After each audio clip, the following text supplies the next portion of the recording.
दोस्तों, cease fire लागू है और इसराइल लगातार गजा पर हमले कर रहा है।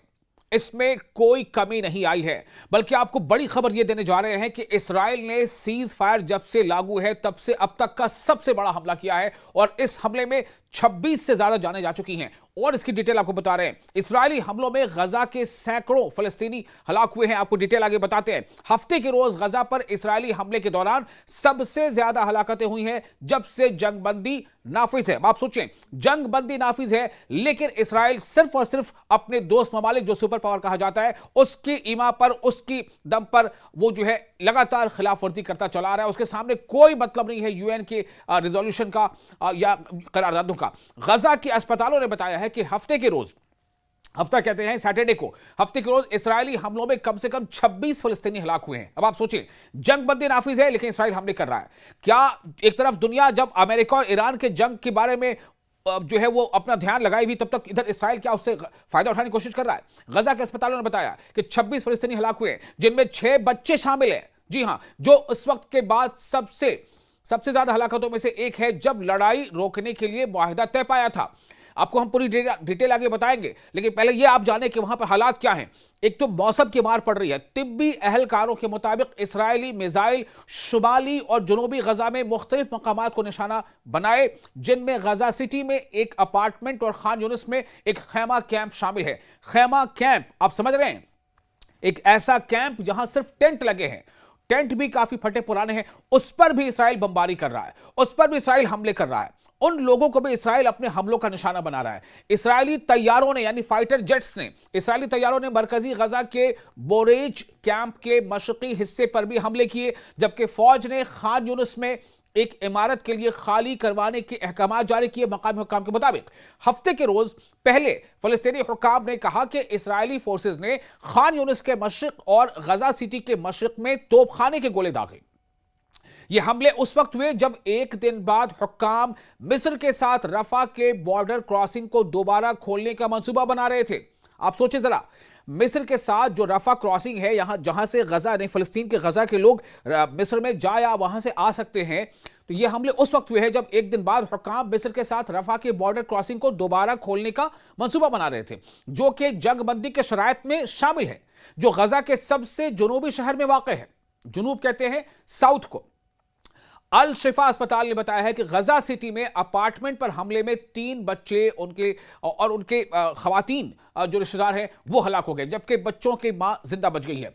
नासिर अस्पताल के मुताबिक खैमा कैंप यानी टेंट का जो कैंप बना हुआ था, जहां पर जिस कैंप में सिर्फ टेंट लगे थे, नासिर अस्पताल के मुताबिक खैमा कैंप पर हमले से आग भड़क उठी, जिसमें 7 अफराद हलाक हो गए, जिनमें एक शख्स, उसके 3 बच्चे और 3 उसके ग्रेट ग्रैंड चिल्ड्रन यानी कि पोते पोतियां शामिल हैं। यानी बच्चों की मौतें हो रही हैं, खवातीन की मौतें हो रही हैं। अक्टूबर की जंगबंदी के आगाज के बाद से गजा की फलस्तीनी वजारत सेहत के मुताबिक इस्राएली हमलों में 500 से ज्यादा फलस्तीनी हलाक हो चुके हैं।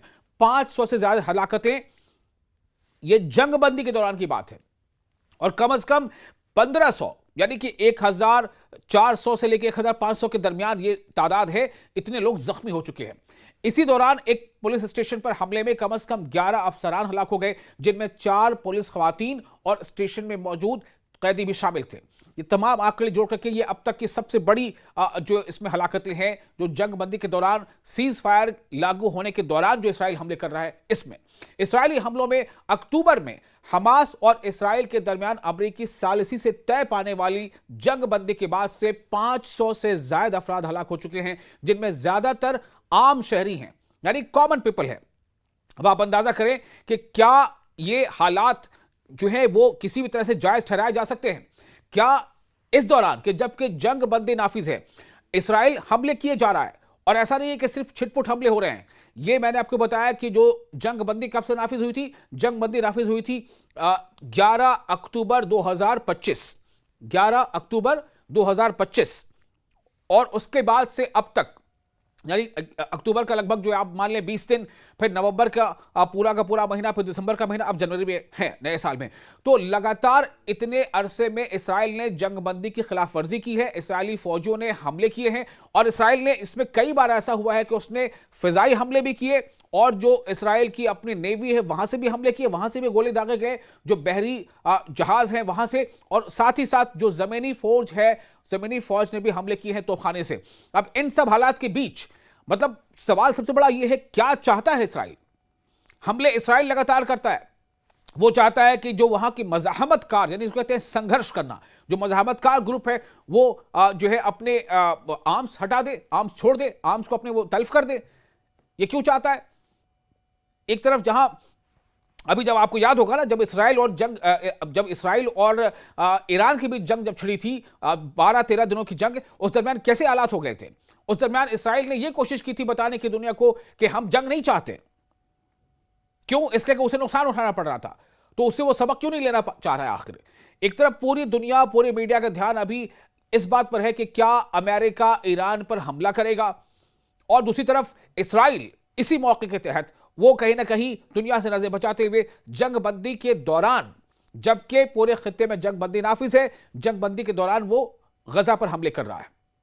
गजा पर निहत्ते जो कैंप है, रेफ्यूजी कैंप, जो बाज़ाब्ता इमारतें भी नहीं हैं, उन इलाकों पर भी हमले हो रहे हैं। जो टेंट्स के यानी खेमे का कैंप बना हुआ है, वहां पे हमले हो रहे हैं। बच्चों की मौत हो रही है, खवातीन की मौत हो रही है।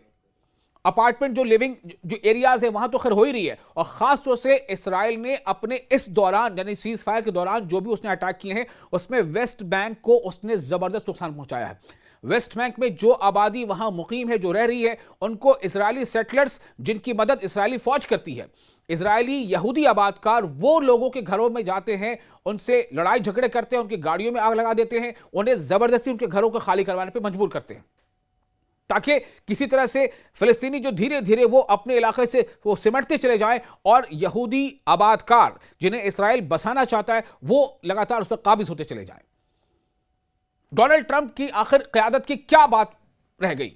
डोनाल्ड ट्रंप की क़यादत पे ये जंगबंदी नाफिज हुई थी। मिस्र के शहर शर्म अल शेख में दुनिया के कई बड़े ममालिक के सरबराहान मौजूद थे, वो जमा हुए थे, और वहां पर एक करारदाद पास हुई, एक गजा पीस अकॉर्ड शामिल हुआ। लेकिन आप देखिए ज़मीनी हक़ाइक़ क्या है। ये वो हालात हैं जो दुनिया के सामने रखना बेहद ज़रूरी है। आपको ये वीडियो कैसा लगा? आप अपने तासुरात हमें कमेंट बॉक्स से जरूर शेयर कीजिए। आप देख रहे हैं न्यूज़ 18 का सोशल मीडिया प्लेटफॉर्म। मैं हूं आपका मेज़बान विशाल आज़म।